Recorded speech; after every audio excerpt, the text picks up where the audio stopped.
كنت في الجيش وقلبي كان في حضنك يا دنيا يا غدارة.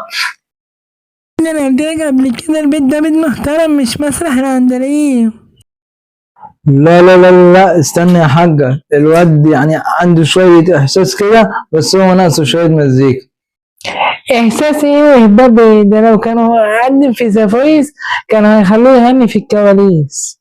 ما تسمعوني للآخر ويفهموني، أنا اسمي أحمد ناصر، يعني نجم نجوم الفن.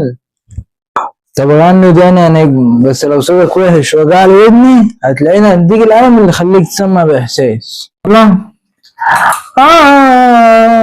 كنت في الجيش وقلبي كان في حضنك يا دنيا يا غدارة. بعتيني بجد على حبنا اللي راح يا خسارة. قلت لك هنسيب الحارة ونروح نسكن.